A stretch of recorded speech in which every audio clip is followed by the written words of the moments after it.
Merci à vous. Alors, il me revient de présenter le champ sur lequel nous allons travailler aujourd'hui, ce champ d'études. Et donc, traditionnellement, dans une journée d'études ou un colloque, on commence par faire un état des lieux de la recherche. Et donc, je vais présenter ici la façon dont la guerre de 1870-71 a été étudiée alors, dans l'Ouest depuis 150 ans. Tout en faisant évidemment un certain nombre de liens et de rappels sur l'évolution historiographique globale de la guerre de 1870-71. Alors avant de commencer, je voudrais simplement rappeler qu'il existe dans la région un musée qui est un musée véritablement renouvelé depuis 2017, le musée de la guerre de 1870. Et malheureusement, bien sûr, les conditions sanitaires ne permettent pas la réouverture des musées aujourd'hui, mais voilà, je tenais absolument à présenter ce seul musée dans l'ouest de la France de la guerre de 1870, qui se situe à Loigny-la-Bataille, donc un peu au nord d'Orléans, et dans lequel, lorsque cela sera possible, vous pouvez bien entendu mieux comprendre avec des outils très contemporains, comme vous le voyez ici sur l'image du diaporama, des éléments numériques, de réalité virtuelle. Et donc, voilà, je vous incite et je vous invite à visiter ce musée qui vous permettra de mieux comprendre le contexte de la guerre de 1870 et les combats autour d'Orléans, de la bataille de Loigny. Donc son directeur, Bertrand Chabin, sera ravi de vous recevoir à partir du printemps où, on l'espère, on pourra à nouveau aller dans les musées.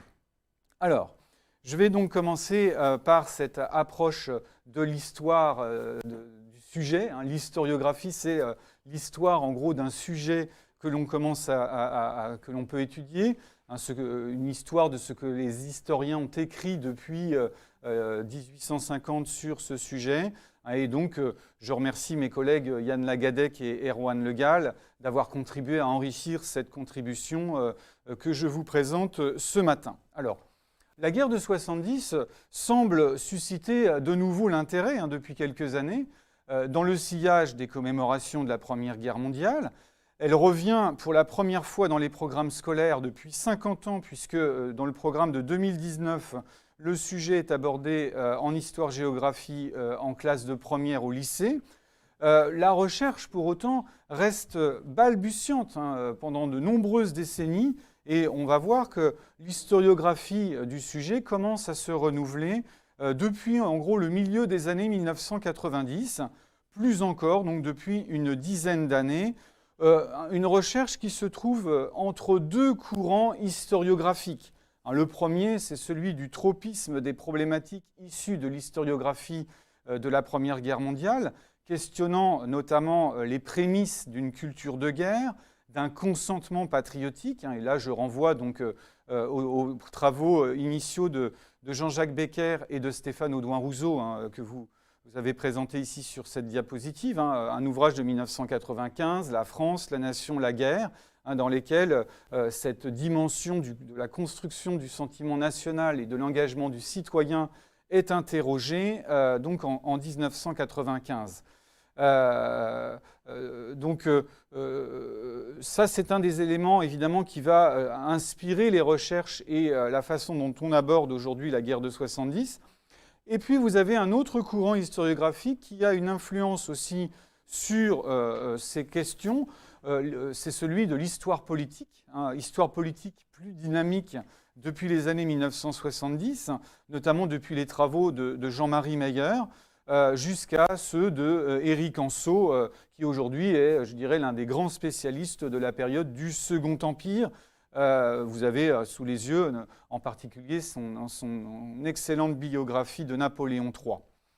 Ce dernier a profondément, Éric Anseau, remis en valeur l'histoire du Second Empire délaissée depuis le début du siècle, s'aventurant récemment sur les terres de l'histoire du fait guerrier. Je cite notamment un colloque récent en 2019 organisé au musée de l'Armée sur la guerre de Crimée. Mais beaucoup reste à faire pour saisir les spécificités d'une guerre qui demeure assez classique dans ses formes, tout en présentant les premiers éléments d'une guerre de masse et d'une rude violence. Alors tout d'abord, cette histoire, elle est encore largement tributaire des écrits de la fin du XIXe siècle. On peut voir d'ailleurs sur l'image du diaporama ici que les synthèses récentes, notamment celle d'Henri Ortolan sur l'armée de la Loire, publiée en 2005, s'inscrit encore dans le sillage d'ouvrages d'histoire militaire classique, aujourd'hui encore incontournables. Je pense au livre du lieutenant-colonel Rousset, publié en 1896, une histoire générale de la guerre franco-allemande de 1870-71. On peut également citer l'ouvrage récent sur la bataille du Mans de Frédéric Beauchef, publié en 2010, qui ouvre davantage les thématiques pour autant sur les éléments politiques et mémoriels. Si l'on retrouve, si on veut saisir l'évolution historiographique dans le temps long, on peut donc s'attarder sur le graphique présenté ici donc, sur ce diaporama. J'ai, au cours de mes recherches, fait l'inventaire de tous les ouvrages présents dans les bibliothèques des archives départementales des 7 départements traversés par l'armée de la Loire. Et vous voyez, ça nous permet de saisir un peu l'intérêt, l'évolution de l'intérêt par les publications au fil du temps. On s'aperçoit bien entendu, et c'est logique, que ces publications sont majeures et nombreuses au sortir de la guerre, 1870 à 1879, qu'ensuite, eh bien, on a un flux régulier de publications à la fin du XIXe siècle. Et puis, en gros, à partir de la guerre de 1914-18, qui devient le moment de référence majeur pour la société française, eh bien, les publications sur la guerre de 70 s'atténuent, voire deviennent un épiphénomène. On a un effet centenaire, j'y reviendrai tout à l'heure, donc au moment en 1970 et dans les années 1970, mais, et c'est tout à fait intéressant à noter, le regain d'intérêt devient beaucoup plus saillant à la fin du XXe siècle et donc surtout depuis une vingtaine d'années. Et les publications ont tendance à croître et je pense que ce 150naire va poursuivre également cette évolution. Alors, on n'a pas fait encore pour le moment ce travail sur les départements bretons, mais les premiers sondages réalisés nous permettent de retrouver sensiblement la même chronologie. Alors, le renouvellement, pour autant, sur l'histoire générale de la guerre est réel.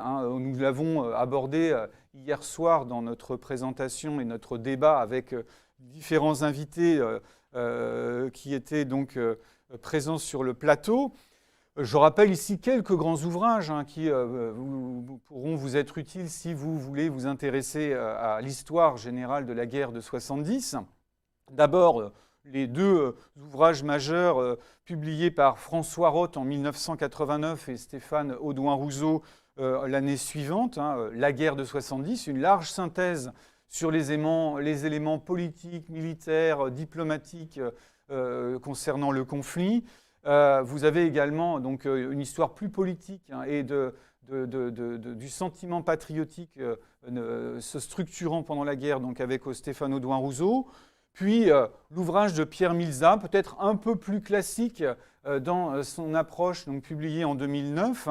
Et je souligne la nouveauté des 2 derniers ouvrages cités ici sur le diaporama. La première approche franco-allemande de la guerre avec le livre de Mareike König et Élise Julien, Rivalité et interdépendance, qui intègre sur une chronologie longue le conflit franco-prussien. Et puis, bien entendu, l'ouvrage de 2020, donc très récent, de Nicolas Bourguina et Gilles Vogt, qui étaient nos invités hier soir, La guerre franco-allemande de 1870, une histoire globale, qui traite le sujet dans une vision très large, à la fois continentale, européenne, mais croisant également les connaissances à l'échelle mondiale, puisqu'ils évoquent les implications des colonies, mais également des États du continent américain dans le soutien à différents belligérants pendant la guerre. Le tropisme de la recherche, globalement, pour autant, dans son aspect général, reste centré sur le champ mémoriel et de nombreux ouvrages, parmi lesquels ceux d'auteurs qui sont présents aujourd'hui, moi-même et Yann Lagadec, qui vient de publier un ouvrage sur les monuments aux morts en Bretagne, en 2020, et qui intègre la guerre de 1870-71. Vous avez une synthèse importante de Jean-François Lecaillon, qui sera avec nous cet après-midi, Le souvenir de 1870, et puis également l'ouvrage de Pierre Allaurent, Walter Badier et Jean Garrigue sur les mémoires régionales, 1870 entre mémoire régionale et oubli national. Clairement, la mémoire de cette guerre s'est largement structurée sur les petites patries, alors que l'État délaissait des commémorations, dans la mesure où, évidemment, il est toujours difficile pour un État de commémorer une défaite. Alors, j'en viens maintenant plus précisément à ce qui se passe dans l'Ouest et des travaux qui ont pu être menés dans l'Ouest de la France, dans son acception générale, vous l'avez compris, à la fois la Bretagne, mais les marges évidemment de la Normandie, le long de la Loire, on va aller jusqu'à Orléans et peut-être Poitiers. Les travaux qui ont pu être menés dans l'Ouest sont évidemment nombreux, mais on va le voir extrêmement dispersés. Alors, il y a eu un effet centenaire au moment, en 1970-71, qui a suscité un grand nombre de publications dans lesquelles on voit apparaître les premières synthèses locales, à commencer par celles réalisées par les services pédagogiques des archives départementales, dans l'Orne, dans la Sarthe par exemple.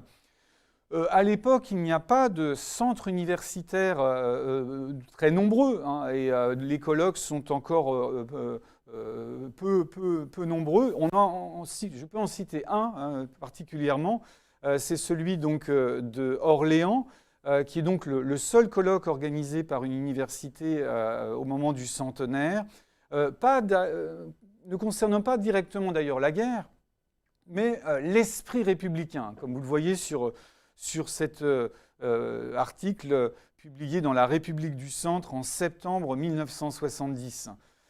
C'est d'ailleurs, je dirais, la thématique générale de ce centenaire de la guerre de 70, qui a interrogé davantage les origines de la République plutôt que la guerre elle-même et l'histoire militaire. On est avant, comme le rappelait tout à l'heure Erwan Le Gall, on est avant la publication en France des travaux de John Keegan, comme Anatomie de la bataille, et l'histoire militaire est plutôt délaissée, voire même décriée encore par les successeurs de l'école des Annales. Et donc c'est le champ politique qui est extrêmement important au moment de ce centenaire, donc en 1970.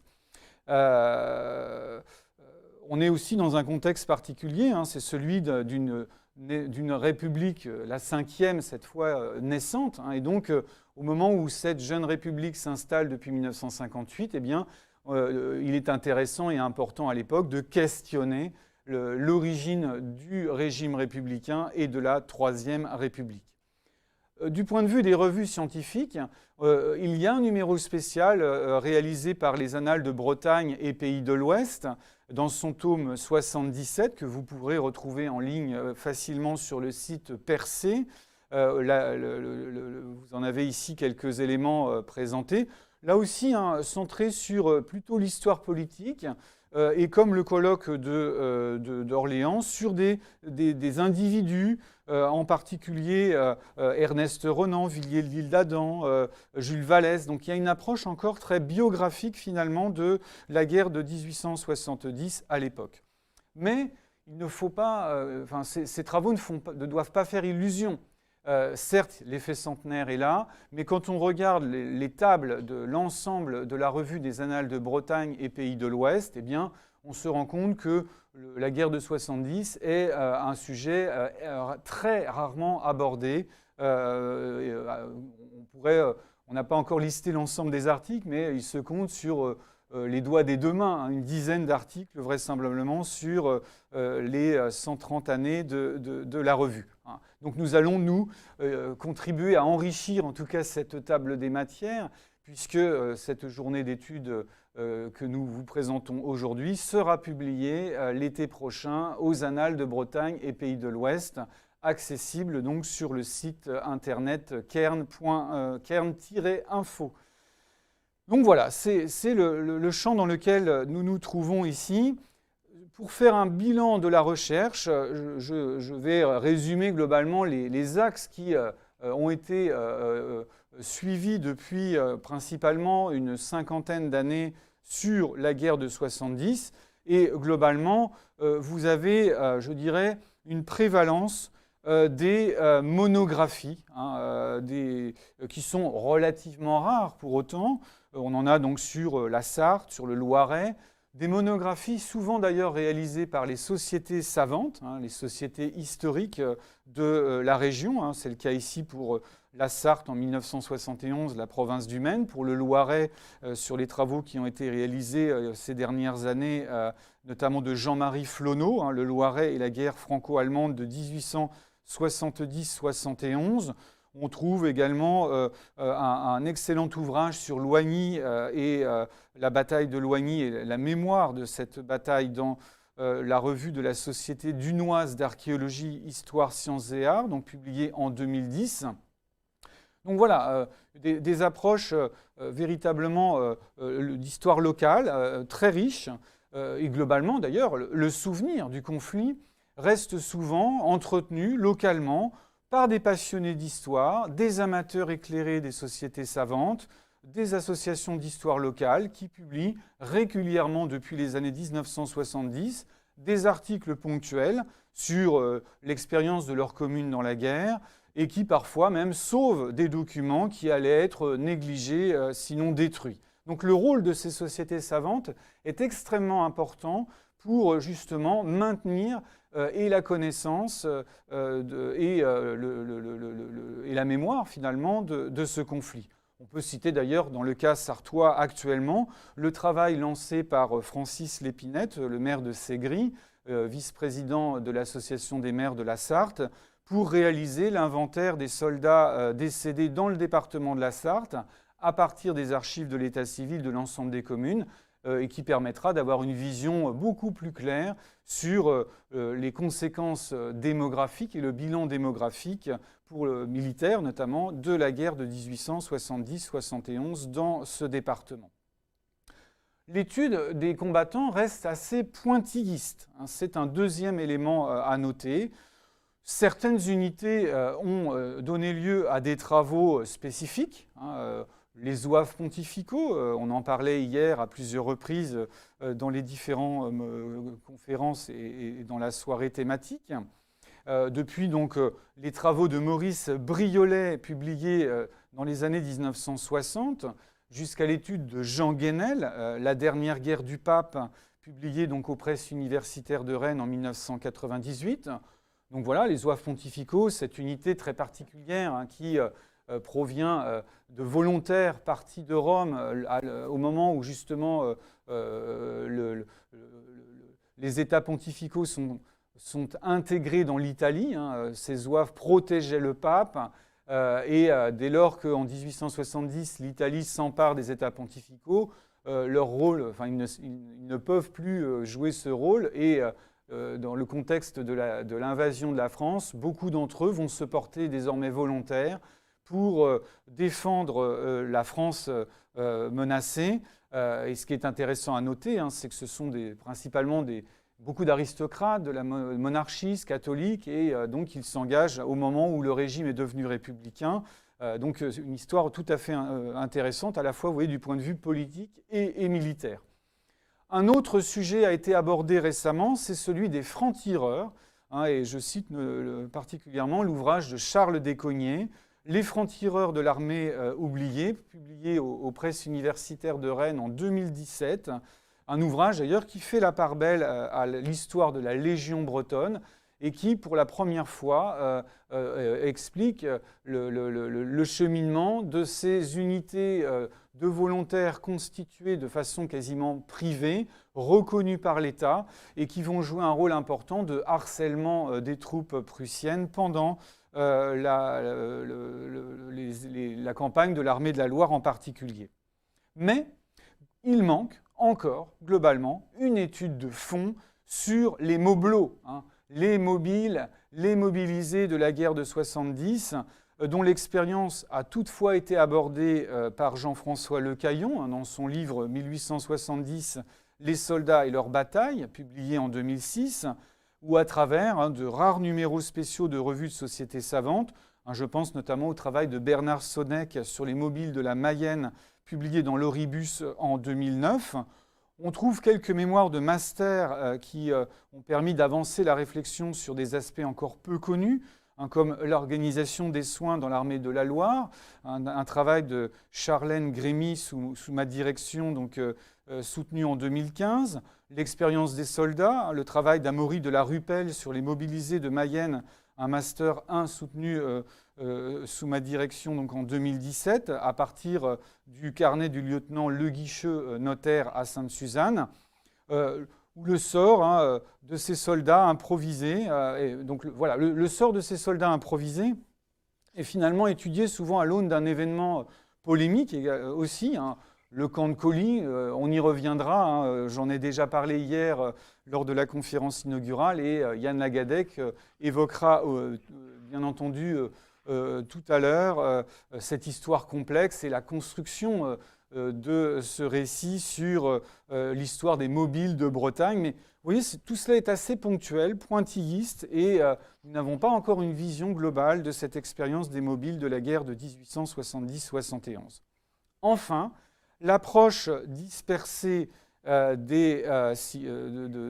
concernant les civils.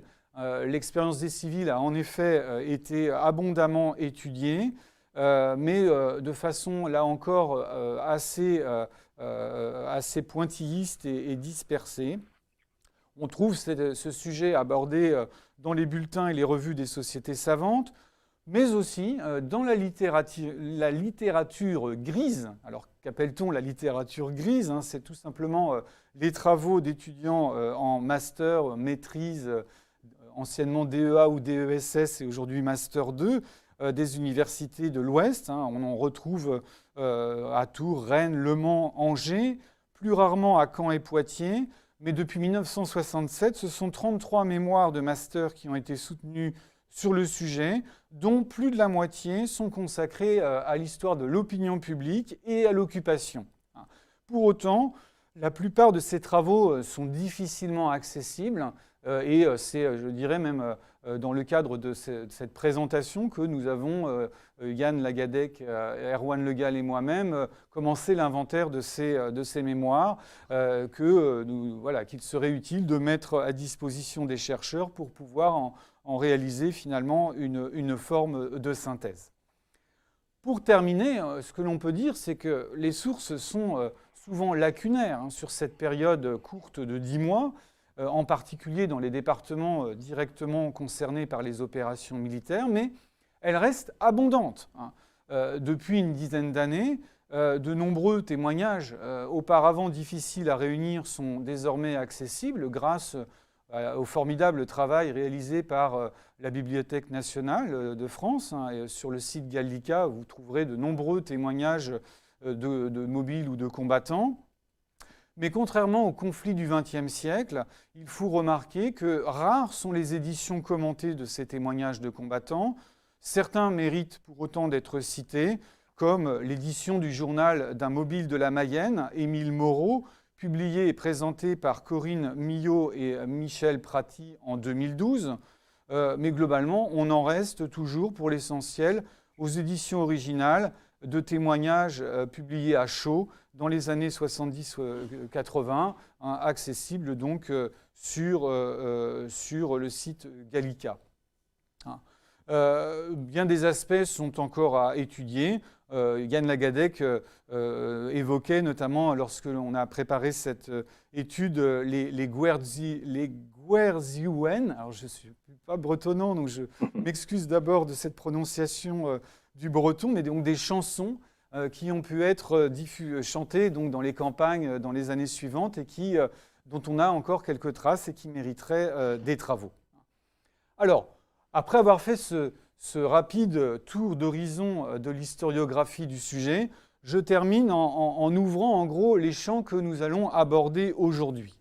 L'Ouest aux marges de l'invasion, je vais chercher ici à justifier ce choix géographique.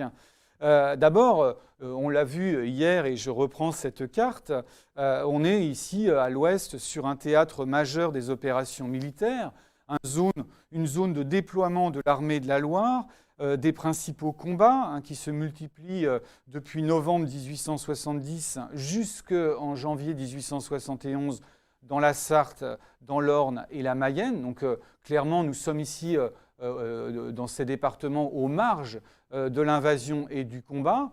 L'Ouest doit être vu aussi dans un aspect plus large, et notamment comme un espace de construction de la force militaire.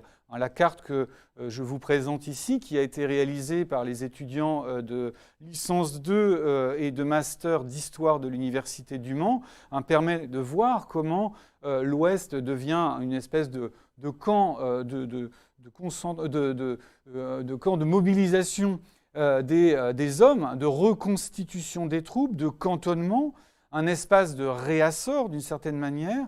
Et il nous reste évidemment à définir le rôle des dépôts maritimes ou des ports qui mériteraient d'être largement réévalués. Le Grand Ouest est ainsi pensé dans cette journée d'études et visité comme un lieu d'interface entre les territoires traversés par les combats et ceux qui redoutent l'invasion, dont la limite mouvante se rapproche de la Bretagne et de la Normandie au début de l'année 1871. On pourrait donc présenter cet Ouest étudié aujourd'hui comme une sorte de périphérie de guerre, une zone d'entre-deux, touchée directement mais tardivement par la guerre, ou pas assez éloignée pour ne pas s'en soucier, à la différence du sud-est ou du sud-ouest. Et sans doute faudrait-il ajouter un pluriel au terme périphérie, puisque la relation avec la mobilisation des opinions publiques, des hommes, des armements, est évidemment diverse et cette expérience est variée en fonction de la position de chacun des départements ou des populations. Ces périphéries sont polarisées autour de centres de décision, Tours, puis Bordeaux, avec la délégation du gouvernement de la Défense nationale qui y siège donc, principalement d'octobre à début décembre pour Tours, puis après le mois de décembre à Bordeaux, polarisé également par les centres de mobilisation armés, les dépôts régimentaires, les arsenaux, les camps de regroupement des soldats, parmi lesquels le camp de Conly, mais aussi c'est un espace structuré par des flux de transport ferroviaires et maritimes. On doit souligner le début du rôle du chemin de fer dans la direction d'une guerre et d'un conflit, les liaisons aériennes par aérostation ou par pigeons voyageurs, les flux de matériel qui peuvent étendre l'espace concerné au-delà des frontières terrestres. On pourrait même, d'une certaine manière, étendre ces interactions et ces flux jusqu'aux relations tissées avec la Grande-Bretagne, puisque nombre de conseils généraux à l'époque vont chercher des armes provenant des dépôts de la guerre de sécession jusqu'en Grande-Bretagne et même aux États-Unis. Donc voilà ici brosser le champ d'études que nous allons aborder de façon là encore un peu pointilliste au cours de cette journée. Nous allons ouvrir uniquement aujourd'hui un certain nombre de pistes. Je précise que du fait des contraintes sanitaires, nous avons dû réduire quelque peu la temporalité de cette journée d'études, qui s'achèvera donc vers 15h, 15h30, afin de permettre à toutes et tous de rejoindre dans l'après-midi, pour notamment celles et ceux qui sont au Mans, les animations commémoratives organisées dans la ville, qui vont commencer donc dans l'après-midi à partir de 15 heures, notamment autour de la place de la République. Donc certaines conférences n'ont également pas pu être réalisées car la période de confinement et la surcharge de travail occasionnée par la nouvelle organisation causée par la pandémie ont empêché certains chercheurs d'accéder aux archives. Et donc il y aura dans la publication aux Annales de Bretagne et Pays de l'Ouest des contributions complémentaires qui pourront être offertes à la lecture du public. L'ensemble des conférences aujourd'hui présentées ou rédigées ultérieurement donc, seront publiées l'été prochain. Et les conférences qui sont actuellement donc, en direct sont également captées et donc elles continueront à être visibles sur Internet pour celles et ceux qui souhaiteraient revoir ou en tout cas étudier la guerre de 1870-71 dans l'Ouest. Voilà, je m'arrête ici pour cette présentation globale du champ historiographique et de ce que nous allons étudier aujourd'hui.